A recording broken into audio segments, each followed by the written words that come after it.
Who is the greatest college football team of all time? This is one of those questions that gets thrown around every year, sparking an intense and never-ending debate with teams like 2019 LSU, 2001 Miami, and 1995 Nebraska always in the conversation for that top spot. The only thing that fans can agree on is that there is no clear answer. After all, greatness is hard to define, and each fan has their own mental image of what that looks like. But what if we change this question to something else? Who is the greatest college football team that didn't win the national championship?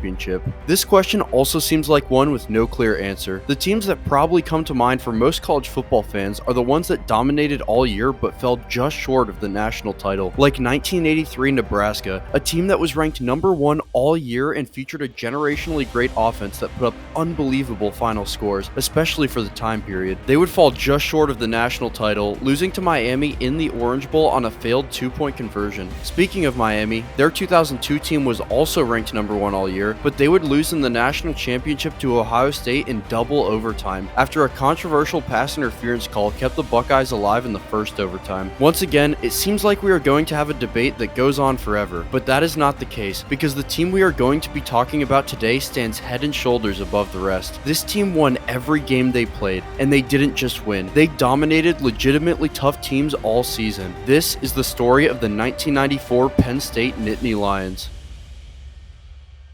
To properly tell the story of this Penn State team, we also have to tell the story of another team, Nebraska. The 1994 Cornhuskers were set to be one of the best teams in college football in 1994, as they had come just one field goal short of winning the national championship in 1993. Nebraska chose to schedule a Week 0 game against a ranked West Virginia team, and they shut them out in a convincing 31-0 victory. When Week 1 polls rolled around, Nebraska was ranked number 1. This game was a part of the Kickoff Classic, which was essentially a preseason exhibition game. The reason that this distinction is important is that this game did not count towards Nebraska's 11-game regular season schedule, but it did count to their overall record. So, by playing in the Kickoff Classic, Nebraska essentially got to play an extra regular season game. Now, a game like this usually wouldn't matter that much in the grand scheme of a college football season, but this one would prove to be very important later in the year. In Week 1, Nebraska essentially had a bye while every other team played in their season openers. Penn State would face off against Minnesota, and they would blow them out in dominant fashion with a final score of 56-3. In Week 2, Penn State would take on 14th ranked USC, and the Nittany Lions would play near perfect in the first half. 10-5, Penn State touchdown! The score at halftime was 35-0, and Penn State head coach Joe Paterno chose to put in his backups for the entire second half. Ranked teams like USC almost never get embarrassed like this, and what's especially impressive is that this Trojan team was no pushover. They would go on to beat 3 ranked teams and finish top 15 in both polls, and Penn State had whooped them like they were a Division II team. As for Nebraska, they would face off against Texas Tech and would handle them easily with a convincing 42-16 win. 45, 50, 45, 40, right sideline to the 30, 35, to the 15, to 10, to 5. Touchdown, Tommy Frazier from 58 yards out. In Week 3, Penn State would face an unranked Iowa team and put up a staggering 61 points in a convincing blowout victory. Mike Archie's in the slot. Back to pass goes Kerry Collins. First pass of the game. He's got Archie in the end zone. Gets touchdown. Great rush. Block. Penn State has it. Who's going to pick it up? Into the end zone. Picked up. Let's call it what it is. Touchdown, Penn State! Nebraska would take on a tougher opponent in 13th ranked UCLA, and the Cornhuskers were dominant from the opening whistle. Quick pitch off to Clinton. He's inside the 5. Pulls his way forward into the end zone for the touchdown. To throw out of the shotgun. He's going for the long ball into coverage. And it's an interception by Nebraska. Tony Veland has the ball at the 8-yard line. The final score read 49-21, as Nebraska had proved to be one of the premier programs in the country. The following week, both programs would match up against easy opponents, with Penn State taking on Rutgers and Nebraska taking on Pacific. Unsurprisingly, both teams took care of business with dominant blowout victories. Fake and a give to Carter. Carter's to the outside. They're not going to get him. Into the end zone. Touchdown! If you haven't heard of Pacific before, that's because the team no longer exists. The university would shut down the football program just 1 year later due to financial concerns, and the sport has never returned to the Pacific campus. Of course, Nebraska whooped them easily, putting up 70 points for the 3rd time in 4 years. Week 5 was set to be another easy week for these two programs, as Penn State would take on an unranked Temple team, while Nebraska would take on an unranked Wyoming team. Temple frankly never stood a chance against Penn State, and the Nittany Lions secured their 5th straight blowout win of the season season by a score of 48-21. Things didn't go so smoothly for Nebraska, however, as starting quarterback Tommy Frazier was sidelined with blood clots, so backup Brooke Behringer got the start. Nebraska had an ugly start to the game, with 2 turnovers turning into Wyoming touchdowns, and the Cornhuskers trailed 21-7 with 2 minutes remaining in the first half. Brooke Behringer then drove Nebraska all the way down the field and scored a touchdown to cut the lead to 7 at halftime. The Huskers kept this momentum going in the second half, putting up 21 points in the third quarter. Once Nebraska got the lead, they didn't relinquish it and cruised to a 10-point victory. He keeps the ball inside the 20, inside the 15, the 10, the 5. Great downfield block and the touchdown. Touchdown by Nebraska's quarterback, Brooke Behringer. Penn State had a bye in Week 6, while Nebraska played Oklahoma State at home. Tommy Frazier's blood clot issues turned out to be more serious than initially thought, and he went into surgery just 2 days before this game, and was going to be out for the foreseeable future. Nebraska had nothing to worry about though, as Brooke Behringer had settled in well, and easily led the Huskers to their 5th blowout win of the season. The difficulty ramped up for both teams in Week 7. Starting with Penn State, the Nittany Lions had a massive top 5 matchup against Michigan in Ann Arbor. Penn State controlled the game initially, jumping out to a 16-0 lead in the second quarter. Michigan slowly came back though, with a field goal just before halftime and 2 touchdowns in the third quarter to take a 17-16 lead. He could be gone. Hayes at the 50, the 40, the 30, the 20, the 10, the 5. Touchdown, Tyrone Wheatley, and that's what's going to happen. There's a pitch to Ty Wheatley, bouncing to the outside, and Penn State's knocked on their feet, off their feet, and Wheatley's going to go into the end zone for a touchdown. Penn State took the lead back with a touchdown and a 2-point conversion to make the score 24-17. Michigan would then tie the game up with a short run early in the fourth quarter. Akabatuka is in for the touchdown. After exchanging punts, Penn State had the ball on their own 44-yard line with less than 5 minutes to go. Whitman.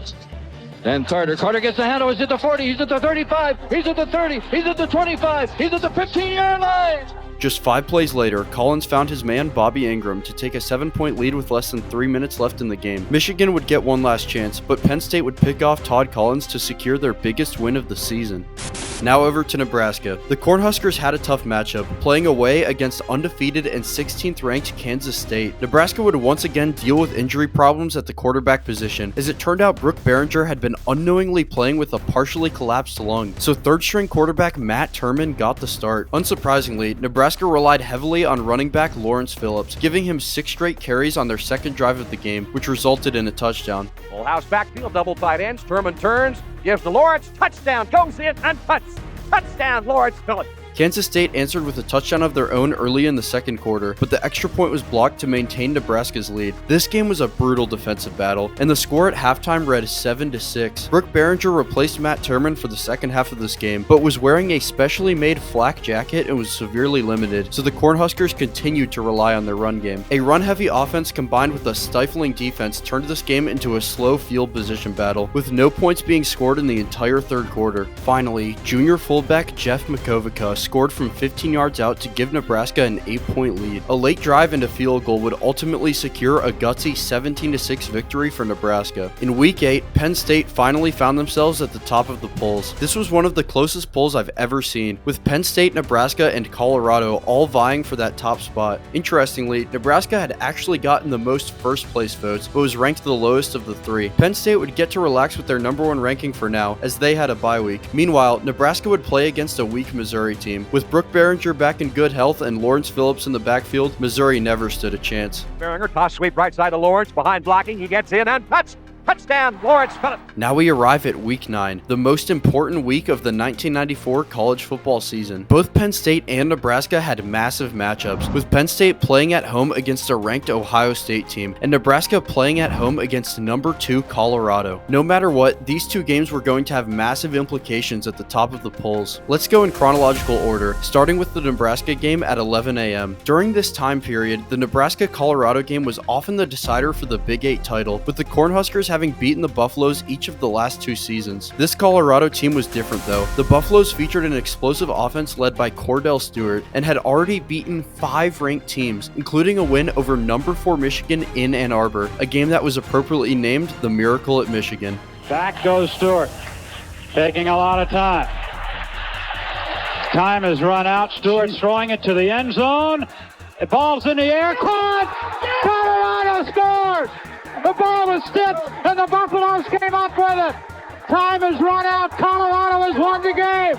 Colorado has won the game. This game was set to be a war, but this was a 1990s Nebraska team playing at home. Beating Nebraska in Lincoln during this time period was a nearly impossible task, and the Huskers were in complete control in the first half, with a stifling defense and a consistent offense that gave Nebraska a 17-0 halftime lead. Another Nebraska touchdown in the third quarter put the final nail in the coffin for this Colorado team, as the Buffaloes had no chance of coming back against this incredible Nebraska defense. In this game, Colorado went 0 for 11 on third down and 0 for 4 on fourth down. The final score of this game really doesn't represent just how dominant of a performance this was by Nebraska. Now we move to 3:30 for the Penn State game against Ohio State. The Nittany Lions would open the scoring in the first quarter with a 25-yard run. Now it's a gift to Carter. Carter's at the 20. He's at the 15, the 10, the 5. Touchdown, Patrick Carter!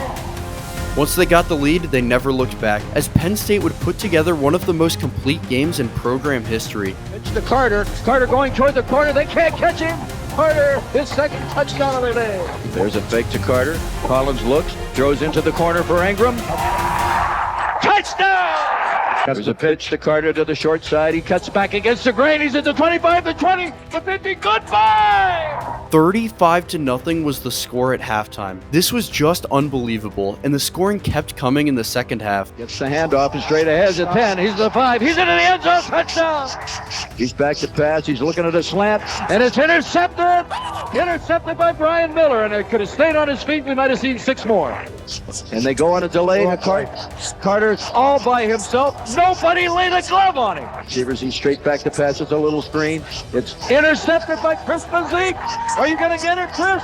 Touchdown, Chris Mazik. 63-14 was the final score. Let me describe to you just how unfathomable this is. 63 points was the most points given up by Ohio State since 1902. In a 10-season stretch from 1989 to 1998, the most points given up by Ohio State in any other game was 35. Penn State put up 35 points in the first half alone. I cannot stress this enough. Ohio State does not lose like this, and it's especially impressive when you consider that this was a very good Buckeye team that would finish top 15 in both polls. With both games over, the voters had a tough decision regarding who to put as the #1 team in the country. Let's take a quick look at both teams' resumes. Penn State was 7-0, was the incumbent #1 team, and was coming off a generational win against a ranked Ohio State team. The Nittany Lions had 3 ranked wins, including a victory over #5 Michigan in Ann Arbor, and had blown out every other team that wasn't the Wolverines. As for Nebraska, the team was 9-0, was previously ranked #3, and had just manhandled the other clear top team in the country. The Huskers had beaten 4 ranked teams, and no team had come within 10 points against them. If faced with this choice, who would you vote as the #1 team in the country? Personally, I would have picked Penn State, because I believe their win against Ohio State makes them worthy to maintain their #1 spot, but it is a very tough choice. Ultimately, the voters chose Nebraska by a slim margin, and I believe this choice was at least partially influenced by Nebraska's choice to play in the Kickoff Classic at the beginning of the season. That game made it so Penn State was 2 games behind instead of 1, and gave Nebraska another ranked win. Let's say Nebraska didn't play in that game, and their resume looked like this. Do they still get voted #1? Potentially, but I think it would have given Penn State a much higher chance of maintaining their top spot. Either way, one thing was clear. These two teams were the absolute best in college football, and they were set on a collision course for the national championship game.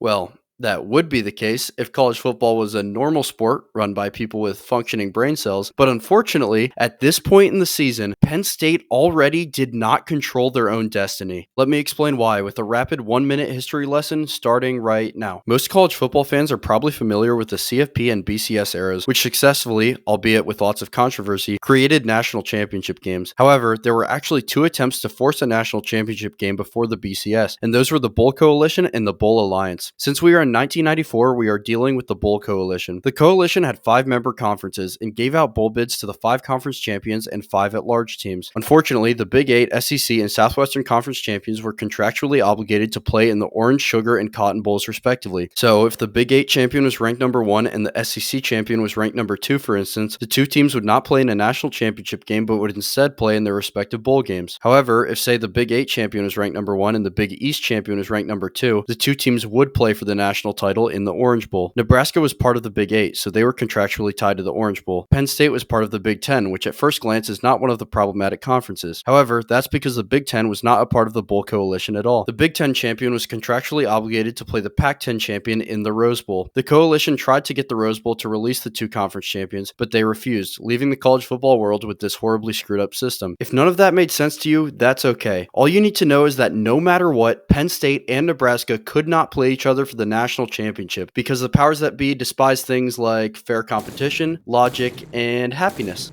So there you have it. With Nebraska ranked number 1 and Penn State ranked number 2, the only thing the Nittany Lions could do was win the rest of their games and hope Nebraska lost at some point. The following week, both teams once again had easy matchups. Penn State handled Indiana pretty easily, but put in their backups a little prematurely, which resulted in a much closer final score than it should have been. Nebraska had no problems with Kansas and blew them out 45-17. After Behringer looks right, throws that ball, fade pattern, the ball. He's got it inside the 30 to 25. Inside the 20 to 15, inside the 10 to 5, and down he goes at the 4-yard line.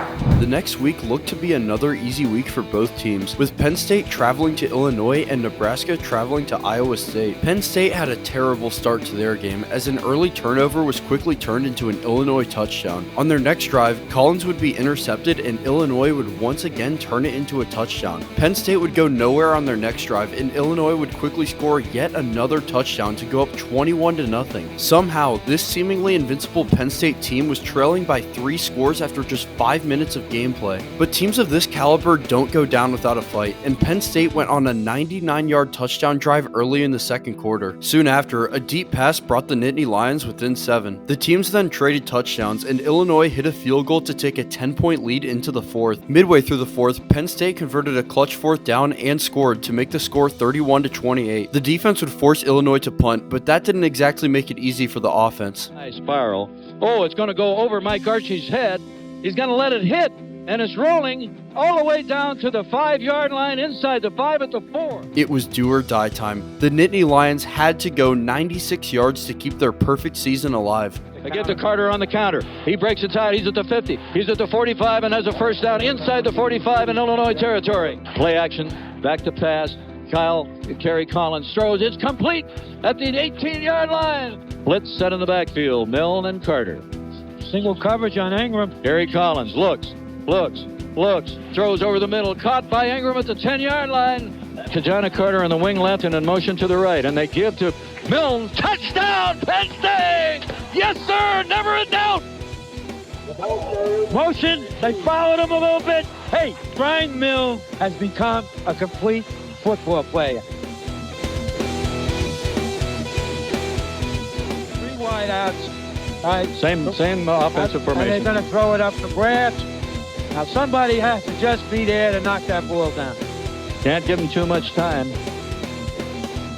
And they're coming. They're coming. Willie Smith's after him. He's throwing into the end zone. Intercepted. Penn State wins the ball game. Penn State had done it, escaping a massive upset in Illinois. While it wouldn't have the same dramatics as Penn State's game, Nebraska would struggle against Iowa State. This game was a tough defensive battle, with Nebraska holding on to a 14-12 lead entering the fourth. The Huskers would finally pull away in that final period and cruise to a 16-point win. Nebraska had a bye in Week 12 while Penn State played at home against Northwestern. Suffice it to say, this one was never going to be close. And off and running is Kim Herring. He's at the 50. He's at the 45, the 40. He's at the 30. He may go all the way. He does go all the way. Penn State touchdown. In the final week of the regular season, Penn State would face Michigan State at home, while Nebraska would travel to Oklahoma. For both teams, a perfect regular season and an undisputed conference title was on the line. The Sooners would play Nebraska tough all game, and the score was 3-3 at halftime. While the Oklahoma defense was playing incredibly well, their offense just couldn't move the ball, and Nebraska eventually broke down Oklahoma to win the game 13-3. In the Penn State game, the Nittany Lion offense was firing on all cylinders, as they put up over 50 points for the 4th time this season. There's a pitch to the wide side. Archie's going to pass. He's got Bobby Ingram downfield. Ingram makes the catch at the 25. Makes 2-10 miss. He's at the 10 to 5. Touchdown! Bobby Ingram. Fritz Campbell is a wide receiver right. Collins back to Pat. Going deep. He's got a man down there. It's caught. Touchdown! With this win over Michigan State, the Nittany Lions had completed a perfect regular season and were Big Ten champions in just their second year with the conference. Before the celebrations could commence, Coach Paterno reminded his players that they had a lot to be thankful for. That's a great win. Some people they want to make a presentation, some things like that. Before we do that, as we do after every ball game, we talk an awful lot to be thankful for. Let's all thank you very much. Came out of it healthy and a great win.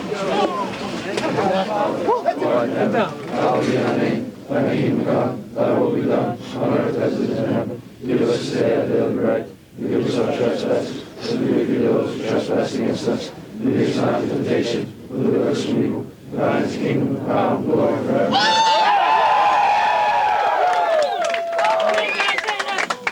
We got some people that want to make it.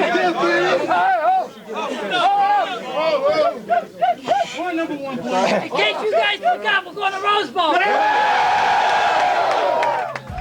Despite some unexpected obstacles, both teams made it to the bowl games with perfect records. Nebraska would play in the Orange Bowl against the highest-ranked available opponent. In this case, it was third-ranked Big East champion Miami. Meanwhile, Penn State was forced to play in the Rose Bowl against the Pac-10 champion, and unfortunately for the Nittany Lions, the best the Pac-10 could offer up was the 12th-ranked Oregon Ducks. The Orange Bowl would be played on January 1st, while the Rose Bowl would be played on January 2nd. So, Penn State knew their national title hopes could end before they even played in the Rose Bowl. The Nittany Lions had good reason to hope that Miami would upset Nebraska, however, since the Orange Bowl is played in Miami's home stadium. The Hurricanes almost never lost at home during this time period and had won 62 of their last 63 home games and hadn't lost there since 1985. Miami and Nebraska had also faced off in the Orange Bowl 3 times prior to this, with Miami being the winner on every occasion. To top it all off, this Miami team featured a legendary defense led by future Hall of Famer Warren Sapp that had held all but 2 of their opponents to 14 points or less. No matter the outcome, this game was going to be a war. A big question for Nebraska coming into this game was who was going to start at quarterback. Tommy Frazier was finally back from injury, but Behringer had been the guy since the 5th game of the season. Ultimately, head coach Tom Osborne decided to give Frazier the start. The decision certainly didn't look like the right one at first, as Nebraska stalled out quickly on its first drive and trailed 3-0 early. On the ensuing drive, Frazier would drive Nebraska down the field before throwing a costly interception.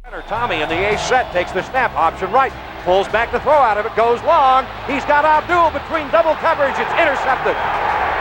Intercepted by Miami inside the 5-yard line. Despite having the ball at their own 3-yard line, Miami had no problem turning this interception into points. 3 long pass plays was all it took, as Miami jumped out to a 10-0 lead just before the end of the quarter. In the second quarter, Coach Osborne chose to take out Frazier and put in Behringer at quarterback. He would stall out on his first drive though, and Nebraska was forced to punt, but the Blackshirt defense would hold strong on the ensuing Miami drive, forcing the Hurricanes to punt it right back. A few plays later, Behringer found his tight end Mark Gilman for a clutch touchdown.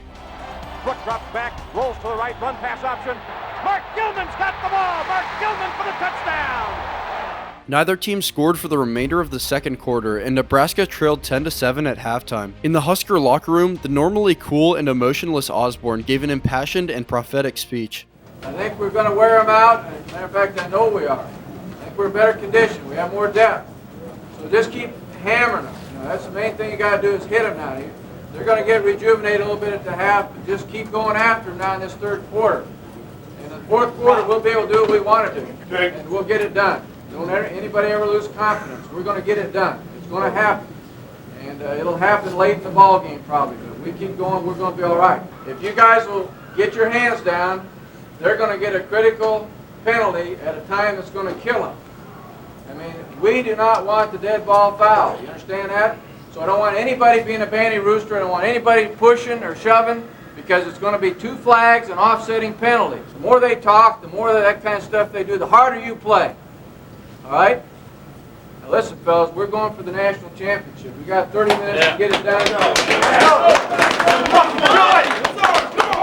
Let's get it done, okay? There's no excuses. This time we get it done.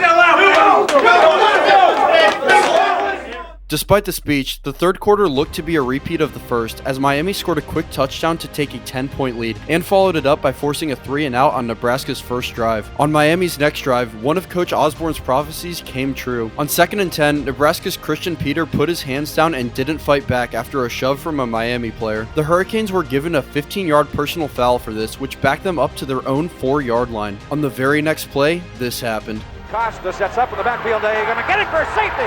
Safety, Dwayne Harris all over Frank Costa. The Huskers get a deuce. While the momentum was now in favor of the Huskers, points still weren't coming easy, as a sustained drive near the end of the third quarter ended with a costly fumble. Entering the fourth, Nebraska still trailed 17-9. Early in the final period, Nebraska got a big break as a snap went over the punter's head and he kicked it out of the end zone for a safety. Hunter goes after the ball at the 10-yard line, kicks the ball out of bounds, and a penalty marker. You can't do that. However, since this kick is a penalty, Nebraska chose not to take the safety and instead take the ball on the 4-yard line. Shockingly, on the first play from scrimmage, disaster struck. Brooke Behringer, trying to throw the ball out of the back of the end zone, instead threw an interception. This play was a disaster and was one that would normally sink the spirits of most teams in this situation. However, the Nebraska defense was unfazed and quickly forced a 3-and-out. Feeling like the offense needed a spark, Coach Osborne chose to put Tommy Frazier back in the game. However, as had been the case all night, the Husker offense failed to move the ball and were forced to punt. Once again, Nebraska had to rely on their defense, and once again the Blackshirts would deliver by forcing another 3-and-out. On the ensuing drive, Nebraska went 25 yards with an impressive Lawrence Phillips run. Inside the 30, 25, inside the 20, and Lawrence Phillips is down to the 15-yard line. Lawrence Phillips ran out of sideline but cut that baby back. They followed it up with a 15-yard score from fullback Corey Schlesinger. First and 10 at the 15 of Miami. Tommy under center. Has the snap from Graham. And he gives it off. It's inside the 10, inside the 5. It's Corey Schlesinger. Touchdown! Touchdown! Touchdown! Touchdown! Cornhuskers!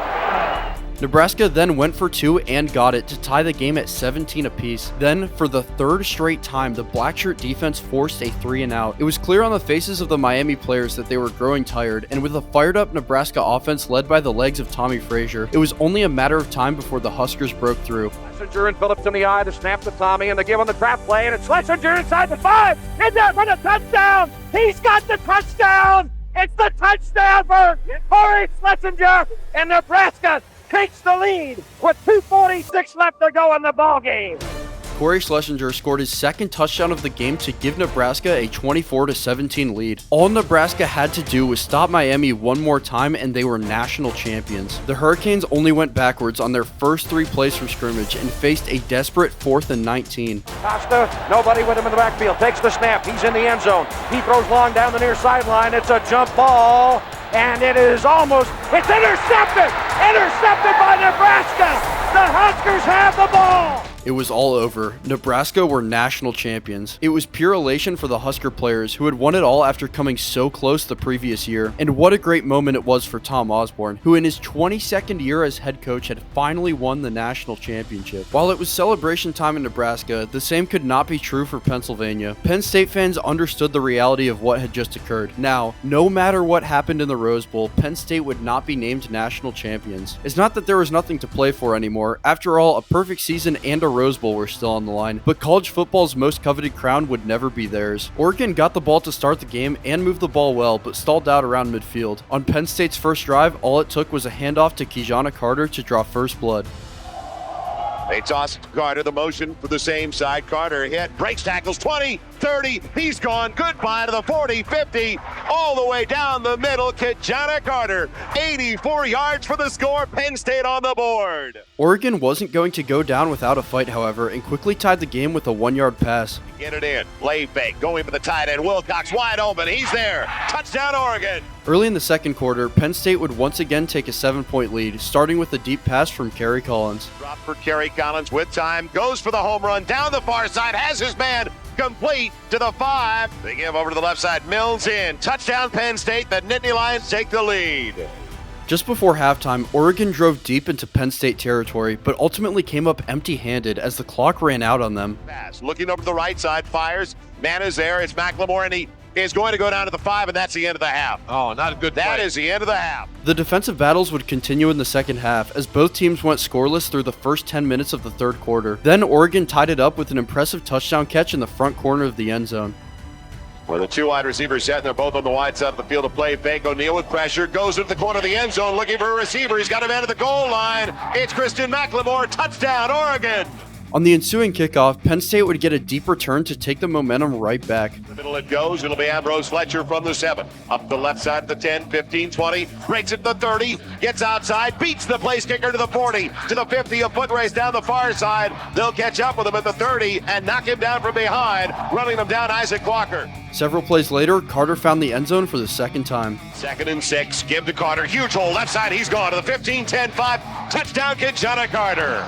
Little misdirection for 17 yards in the score. Soon after, an interception set up Carter for his 3rd touchdown of the game. First and goal, Carter, left side, cracks it inside. Is he in? Yes, touchdown Penn State.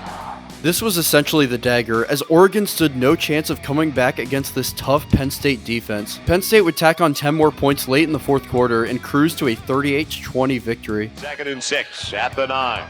Archie the tailback. They'll give it to the fullback. Weaves his way up the middle. It's Whitman all the way inside the 5, and they give him the touchdown.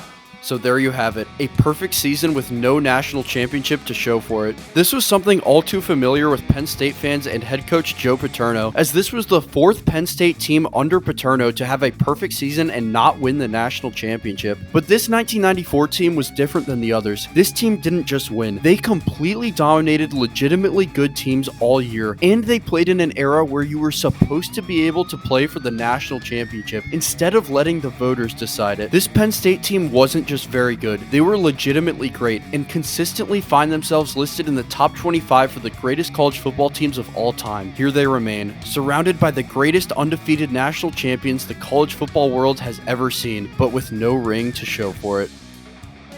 I thought it was a great college football game, and I think college football won today. Sounds like to me, Joe, that you believe in your heart that this is the best team in the country. Well, There are a few thousand people here who have voiced their opinion, Joe. Well, I think I'd have to agree with them.